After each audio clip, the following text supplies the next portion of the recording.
Welcome to the Midweek Show, the Fantasy Lens, where we take a deep dive into everything and anything fantasy hockey specific. This is episode 140. Brought to you by ANC Photo Boots for all your photo boots needs. Follow them at ANC Photo Boots on Instagram. Best service and best price in the business. And on top of that, if you tell them Partial Breakaway sent you, you get an even better price. So ANC Photo Boots, give them a shout, everybody. This week, we're doing a redraft of a draft that took place just 1 year ago. Nick, why don't you tell the listeners what this episode is all about?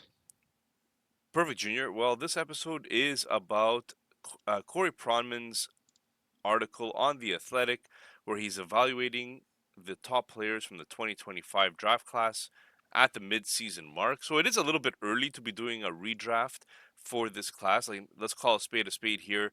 We don't know how this is going to turn out for these players long term career wise. We're just talking about a very quick reaction. And why is it relevant for fantasy? Well, this is relevant because if you did draft some of these players in your dynasty leagues, or if you drafted some of these players in your redraft leagues because guys like Celebrini are in fact killing it in this season. We're trying to show you who's been performing, who hasn't, and how this redraft kind of would have looked like to this point. Uh, Pronman is using a lot of World Junior Championship results. Um, it's only been 6 months since the draft took place in Los Angeles, so he's updating his list for the under 23 big boards, and he saw some movement in this year's draft class. So, without further ado, let's talk about the top three guys right off the bat. So, last year, the top three was uh, Matthew Schaefer, who went to the Islanders, Michael Misa, who went to San Jose, and Anton Frandel, who went to Chicago. How Pronman views it moving forward, the top three. Well, the top three, he says undisputed. It really is Matthew Schaefer, guys. He is fighting for that Calder trophy as the best rookie defenseman in the NHL, or rookie period in the NHL, fighting with guys like Demidov and all these guys. But Schaefer has stayed number one on his list. Number two, he says Michael Misa stays number two as well, but he moved up James Higgins 4 spots to number three. So, how are you guys feeling about this? Schaefer to me was a surprise pick at number one simply because he hadn't played enough games before the draft in 2025. So we didn't really know where his development was at. He's proven us, I think, that he really does belong there. Michael Misa, some injuries this year unfortunately derailed him, but Pronman still has him as number two. And James Higgins, who the World Junior team didn't go very well, but his actual playing time right now is looking very good in the juniors. What do you guys think? I think Prodman is controversial at best when he does these things, including his really early 2026 draft rankings. But I think James Higgins moved up in the standings because the guys that got drafted ahead of him aren't doing too well. I mean, Caleb, is it Desnoyers? Desnoyers, right? I got it right this time. And Brady Martin. I mean, players that were drafted ahead of him aren't doing very well. I mean, Higgins is not tearing it apart in the NCAA. I think he's got 21 points in 23 games. If in 20 games, he's got 23 points, 11 goals, 12 assists. He had an okay juniors, 7 points in 5 games, World Juniors. So we have to remember he was projected to be that number one pick, like not not too far before the draft, and dropped all the way to number seven. So I mean, I understand you can put him at number three because he had the potential to be that number one, and the guys that got drafted in front of him aren't doing too well right now in whatever league they're playing in. I think what's impressive with James Higgins is the he's maintaining a point per game with Boston College, except he doesn't have Gabe Perreault or Ryan Leonard anymore. He's doing that with guys like Dean Letourneau or William Moore, Terry Stiga. So like they're not quite the same level as Perreault and Leonard were. And for a second, you thought that those two guys were the reason James Hagan was touted as highly as he was. So I'll give him credit for that, even though I really didn't like his World Juniors, to tell you the truth. But I think this whole draft class kind of is still finding itself, still shaping itself, if you will. Yeah, I think that's the grain of salt that we were talking about before, right? These guys are so young. It's only six Hmm. months removed from the draft. This could change a lot between now and the next 6 months. Um, but just for the purposes of um, saying who is moving up and who's moving down currently, um, number 4, 5, 6. Nick, So sorry, yeah, I just want to interrupt you quickly. Who would you guys rather have, James Higgins in a dynasty league or Anton Frandel? Seeing as Pronman, those are the two he switched, right? Who would you guys rather have? well, look, I don't have the time really to watch every single junior game like maybe Pronman does because that's his job, right? Um, but what I saw from the World Junior Championships, I saw Frendel actually producing in a top 6 role for that team, and I know I traded for him or I got him in a package for Sebastian Aho, so it might sound like I'm being biased right now, but I in World Juniors, hands down, Frendel was the better player than Higgins. So I feel like Frendel should still be up there, personally. Yeah, Frondel's playing with adults. He's playing in the Swedish league. He's not playing with kids, and he's still putting up 19 points in 30 games. You might not think that's a lot, but this is an 18-year-old kid who's putting up those kinds of numbers against men that have higher level skill than anybody that's playing the NCAA right now, and he's not getting the high minutes because he's such a young player. So I don't know. It would be so interesting to see why Pronman has him jumping so low. Because he has Frandel dropping oof, 8 spots. That's a lot for a third overall pick. So I don't know why. Like I said, maybe it's because he's more into the minor. He watches more the minor leagues than the actual like the Swedish league. But I don't know. To me, when 18-year-olds play with man, it's a complete different game, and it's so much. To me, it should be so much better for their experience and their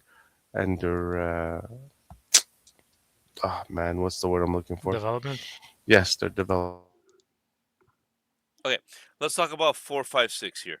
So 4, 5, 6, we have in actual NHL. It was Caleb Desnoyers to Utah, Brady Martin to Nashville at 5, and Porter Martone to Philadelphia at 6. Pronman has changed that up a little bit here. He actually has Roger McQueen moved up 6 spots to number 4. Porter Martone moves up 1 spot to 5. And Kayshawn Aitchison moves up 11 spots to number 6. Wow.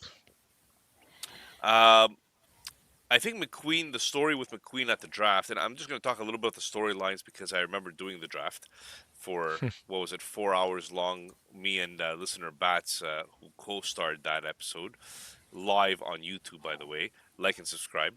Um, Roger McQueen, I think it was a lot of his injuries that stopped him from actually being picked higher in the actual draft. Porter Martone, we kind of felt like he was going to be a flyer. I don't know. I was hoping that he was going to be a Chicago Blackhawk so he could play with Bedard, but uh, Martone is doing pretty well. And Kayshawn Aitchison went as part of the deal for Dobson. The New York Islanders had gotten 2 first-round picks, and with one of them, they picked up Kayshawn Aitchison. The guy offensively had scored a lot of goals during his draft year, and people were saying that it's not sustainable. This year, he's scoring even more. that he was scoring last year. So I think that's why maybe he's moved up so highly because the offense is there and the defense is there. Um, let's start with Vince here. What are we thinking about McQueen, Martone, and Aitchison moving M- up in these spots? Well, McQueen's playing with Providence College, 21 points in 24 games, which is fantastic, especially for a guy who's 6'5", 197. The biggest thing with McQueen, from what I remember when we were doing the previews last year, was that McQueen had a back issue, and teams were scared of that back issue because of what happened with Caden Lindstrom and the Columbus Blue Jackets the year before. And that's why some teams were just skipping on him and going for other players because without those injuries, he should have been in that top five for sure. So I think now with the season in the NCAA going on and him being healthy and showcasing his skills, I think that's one of the big reasons Pronmann has him so high. As for Marton, I mean, Marton stayed approximately where he was drafted. I mean, one spot higher than he was drafted. But I mean, he stayed there. And Aitchison, I mean, he had an okay uh, World Juniors, but he's been ripping it apart in the WHL, if I'm not mistaken. I think he has 44 points. Let me see, I had him. Yeah, here. He has 44 points in 36 games, 22 goals, 22 assists, and he's a defenseman. So I think that's why he jumped up in the standings. Yeah, yeah. Junior? Yeah, like you'll see like Porter Martone, guys like Porter Martone, Roger McQueen, Gavin McKenna, they all left the CHL to join the college hockey, the NCAA. And that's a massive adjustment because you're playing against bigger and more mature players than you were in the CHL, which is either the OHL, the Western Hockey League, the Q, or whatever. So for them to be pacing for a point per game or close to it, that's pretty impressive. And I'm saying that because Roger McQueen, like Vince said, is at 21 points in 24 games. That's pretty impressive. Porter Martone, also who was with Brampton Steelheads in the OHL, transferred to the NCAA, and he's 28 points in 22 games. And I really liked his game in the juniors as well. He has some maturing to do, that's for sure. But when the stakes were high, you saw he had a bit more oomph in him. But I want to touch on Brady Martin. I think Brady Martin, I know he dropped on a lot of people's lists, but from an NHL standpoint and in leagues that have peripherals, I think this guy could be a real gem. I really do. He looked really impressive in big games, so that's good. That means he's going to keep up in the NHL. And he's at 16 points in 13 games in the OHL, which is not the best, but you're looking for peripherals when it comes to him. And as for Desnoyers, took a bit of a step back this year, not pacing for as much as he did last year. He's at a 1.5 points per game last year. This year's 1.35. So a slight regression, but he's more of that going to be that all-around player. So it all depends on your perception and your what you expect of the player too, right? If we're talking fantasy, yeah, I'm gonna want the Martones and the McQueens before Desnoyers. But from an NHL perspective, there's probably a different reason why he went higher. Yeah, I mean, like, I'll just touch on a couple of comments that Pronman actually had in his article here. He spoke about James Higgins being the most debated player in the draft class and potential number one pick, like Vince said. Dropping to seventh in that draft, and he's been quite good this season, competing much harder than he was in his draft year. Um, Keishon Aitchison has been arguably the best defenseman in the OHL. Physical element, but also an offensive touch that's better than expected in his draft year. So I think that's where Aitchison really moves up there. So yeah, it's and the next guy is going to be quite interesting. The next couple of guys are going to be quite interesting. So I just want to move on to the next three, and then we're just going to have a word from our sponsor here. So at number 8 on this list was Seattle's Jake O'Brien, which I know Vince owns. Um, Hmm. Me too. Buffalo grabbed Radim Murka, defenseman, and Anaheim had Roger McQueen, who we already mentioned, and the redraft goes that Jake O'Brien moves up one spot to number 7. Alexander Zarovsky, the Montreal Canadiens second round pick, moves up 26 spots to Recency number bias. 8. And another guy that moves up a couple of spots is Ben Kindle from the Pittsburgh Penguins. So I mean, there's quite a lot to talk about here. So, Junior, I'll start with you in this case. 7, 8, and 9.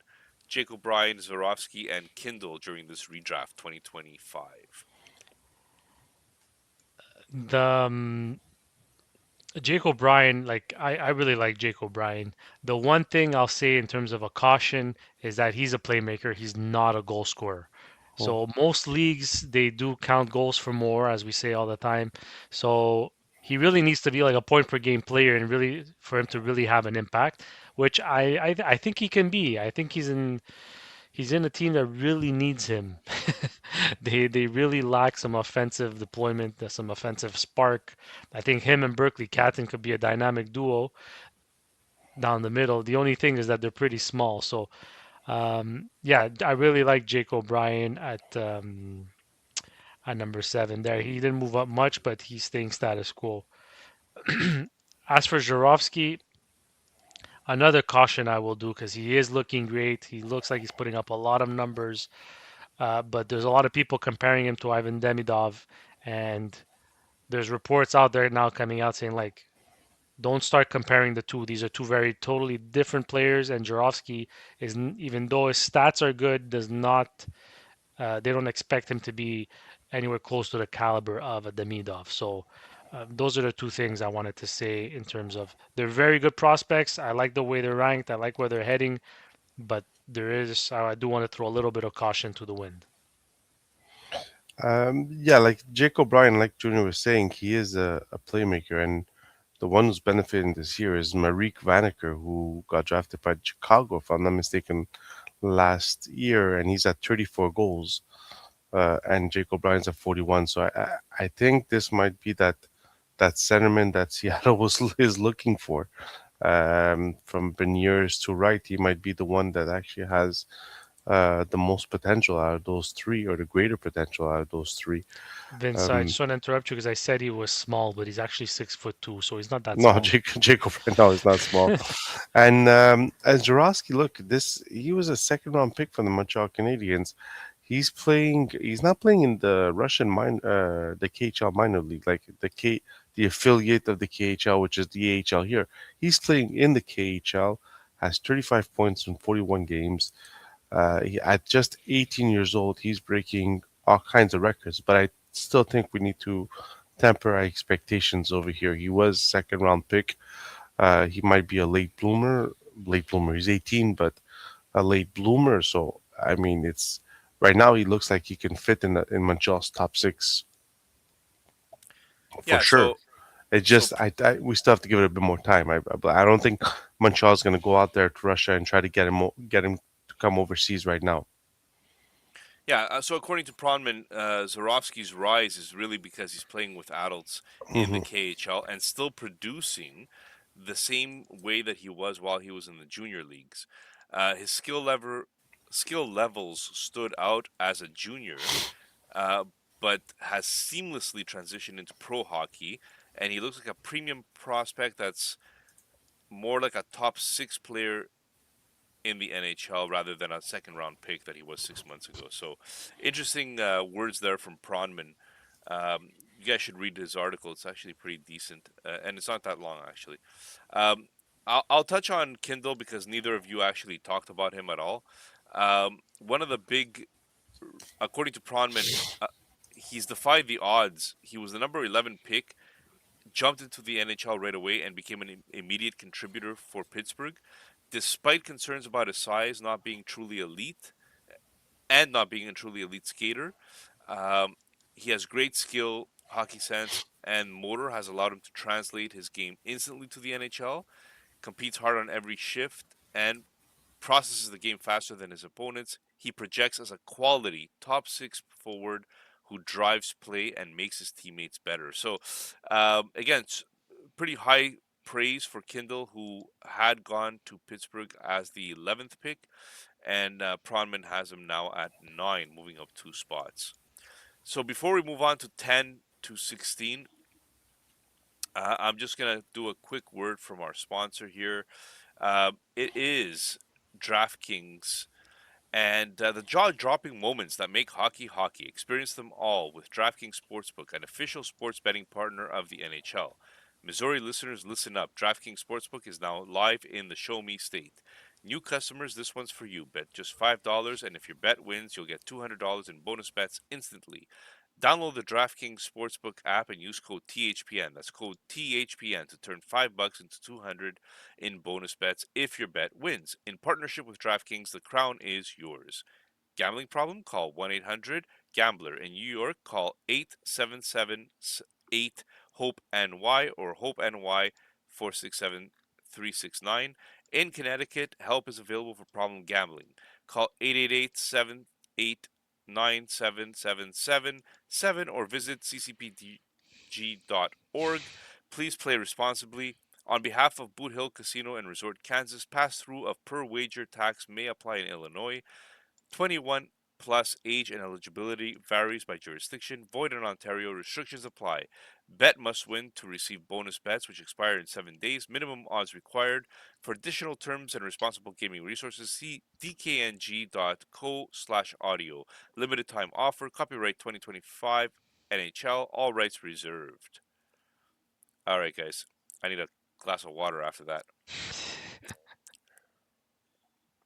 Okay, moving along to the redraft again.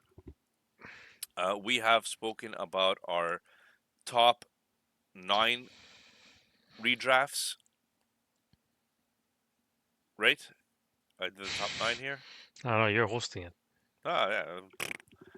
All right. Number 10 was Roger McQueen to Anaheim in the real life. Ben Kindle to Pittsburgh, and Philadelphia had Jack Nesbitt. In the redraft, we have Joshua Ravensbergen, goaltender, moving up 20 spots here. Anton Frandell down 8 spots from 3 to 11. And Brady Martin down 7 spots from 4 actually, sorry, to 12. Guys, what can we talk about with Ravensbergen, Frandell, and Martin? We've already spoken a bit about Frandell. What about the other two guys? Vince, let's start with you. I know you're still on mute, but just giving you a heads up. Well, I think Ravensburger is is the biggest surprise. I mean, he jumped up 20 spots. It wasn't supposed to be a draft that had any concrete elite goaltending. But I mean, to be a top 10 goalie means you're almost a for sure thing in the NHL, like a number one goalie in the NHL.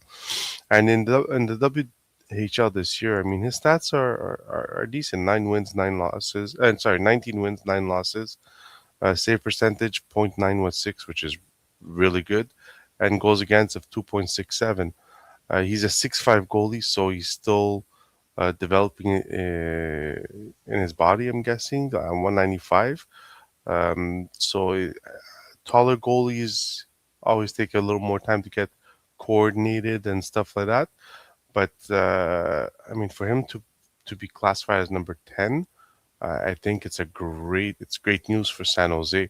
Even though they have Askarov, it's still great news for Brady Martin. I think, like Junior said, I think he could be a solid NHLer. Just he might not put up all the points and stuff like that, but he does all the little things very good, and that will help Nashville in the long run. The thing with Brady Martin, what's great about him is that he's always going to be that guy that gets an opportunity on the top line as the complement, right? Like he did with in the juniors with Gavin McKenna. He was on that line with Gavin McKenna and Michael Hage. He was the sandpaper guy, but he was benefiting. He was getting points. He was putting up the points. So, um, yeah, so that's where he comes into play in terms of an offensive standpoint. And then on top of that, there's all the peripherals. And like Vince said, for Ravensburg, did he play a game with Team Canada or he didn't get one in? No, he didn't get one in. He didn't even get one. I would have loved to see what he could do, especially the fact that they were struggling with their goaltending. but he's probably him and Ivanovic from Nashville. Ivankovic. Is it Nashville or Columbus who drafted him? Anyways, they're probably going to be the goalies next year, so it's going to be an interesting battle to see who gets that spot. But like Vin said, they weren't expected to be that high, so I'm still not convinced yet on the status of the upside of this goalie. Yeah, I say Brady Martin is really a player that is like a Sam Bennett. He was compared to Sam Bennett during our draft coverage, and he basically is not going to put up the crazy points that a top 10 pick normally would in the NHL. Uh, but he's going to be that leader. He's going to be that sandpaper guy. He's going to be that guy that Nashville really needs down the middle. And I think that's why they picked him so high. Less fantasy related, obviously, more real team building related. And that's probably why he went so high in the real NHL draft. Ravensburgen, according to the message here from Pronmann, he's tracking to be a starting NHL goaltender after an up and down draft season. 6'5", like Vince already mentioned, and he's excellent. And he's been a difference maker in games in the WHL for Prince George. So, guys, don't forget WHL is one of the highest scoring leagues. That's a junior league in Canada, and this guy has some great numbers for this league. So I'm absolutely looking forward to Ravensburgen in the World Junior Championship next year. I think you're right, Junior. I think he should be the starter by then. Um, there's four guys left, guys, and I think all four of these guys are basically not the guys that actually went. So let's just run through the real NHL here. Detroit had picked Gardner Bear, Columbus Jackson Smith, Vancouver Braden Coots, who actually had some good preseason action. Islanders Victor Eklund. In Pronman's redraft, he has Victor Eklund up to 13, so that's 3 spots improvement there. Caleb Desnoyers dropping 10 points down to number 14. Cole Reshney moving up 3 spots to number 15. I tried prying him off of Vince, but he didn't. He didn't bite. And Radim Murka down 7 spots to number 16. So, guys, what anybody stick out to you here? I know it's later on in the draft, but anybody stick out to you for the bottom four guys here? Well, I like Victor Eklund. With Sweden at the World Championships, he got 8 points in 7 games. Um, I just want to see here with matching Anton Frandel's 8 points.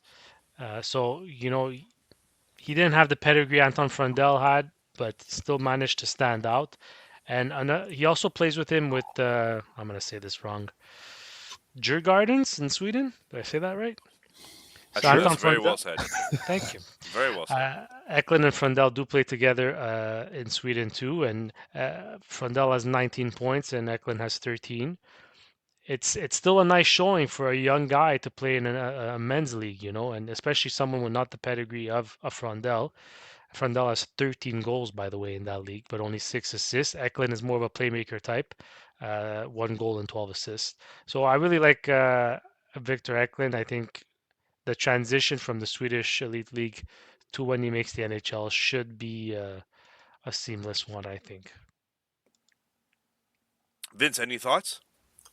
I think that Dinwaye is a bit worrisome that he dropped 10 points, 10 positions. I mean, even if you look at his stats in the queue, right now he's 33 points in 24 games, which you guys might think people might look and say, oh, look, it's more than a point per game player. But last year he had 84 points in 56 games. So, and the Q isn't, I mean, we could maybe say the Q is one of the weakest leagues in the CHL right now, in the Canadian Hockey League. So he's a bit worrisome that Utah picked him fourth overall. But once again, he's young, he's 6'2". I think he has to put a bit of weight on. He's only 173. So I think Utah wanted to get a bigger body that can do the dirty work in the corners, and they're hoping he could be the guy. But it's a bit worrisome that for Pronman he dropped 10 spots. Yeah, I really like Cole Reshney here, moving up.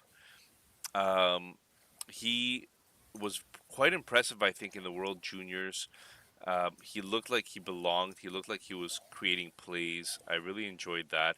Dinoyer scares me because, like you said, Vince, QMJHL prospects, very hard to judge them. And I've seen a lot of these guys going high who kind of bust out, right? Like Hmm. you could talk about a Lafreniere who I traded for recently, hoping that he turns it around or gets traded supposedly. I don't know what's going on with New York, but we didn't talk about it last episode, right? But they're saying that they're Yeah, we actually did. instead of building around him, though, they might actually trade him away. Yeah, Uh, him and Cooley, him and not Cooley. yeah, What's his name? Um, Fox. no, no, Miller, JT Miller. Oh, no. Cooley, like CU. Yeah, CUYLE. Yeah, exactly. I don't yeah. know if it was a different, if we pronounce it differently, but apparently they want to trade those young guys to bring in veterans to go with JT Miller as advantage at Fox, which I don't understand, but I don't get it either. I don't get it. But yeah, I mean, it's Drury, so what are you gonna do? yeah, exactly. Cole Reshney, I think, actually is showing that he belongs in that top 15. So Yeah. I'm happy. Like I feel the 2025 draft might be a little bit underrated. In a couple of years, you're gonna see that a lot of these players are gonna end up being much better than we see them right now. Um, Vince, I believe you have some messages for our fans. Well, I just want to say about Murtka. Buffalo picked him ninth overall last year. He's a defenseman. He's having an okay season. 20 points in 19 games in the WWE, the WHL. But I feel with this pick, Buffalo can be patient with this pick because they have the young defensemen already right now going in Powers, in Byram, in Dahlin. So they can wait and see if he develops into what they're expecting their ninth overall pick to be, like a really two pairing defenseman. So that it'll be an interesting status to see how he develops and if he can hit that potential to be a first or second pairing defenseman. Hmm. Hey Nick. Hey, Vince. Whoa, whoa, whoa, we don't hear you Oh, we properly. don't hear you anymore. Must be a bad joke. Oh, do you hear me? Maybe that is the joke. Okay, go. You hear me now? Okay. So Yeah. did anybody tell you that when you got married, that marriage is like a walk in the park? What Yeah. kind of park is this? You see, that's the thing. It's Jurassic Park. That's what Yeah, I can marriage see is like. that. I can see that. Who's the Uh, T Rex? Oh, Okay, okay, don't say it. You're trying to Nick, get if me you in want, trouble. Nick, if you don't want to sleep on the couch, keep your mouth shut. Like and subscribe, ladies and gentlemen. Don't worry, she doesn't listen to this anyways. Have a good week, everybody. Have a good end of the week, boys and girls. 2 weeks left till the Olympics. Can't wait. It's gonna be Another fun. Best on draft, best. baby. Another Best on draft. best. Another draft. Yes. Peace.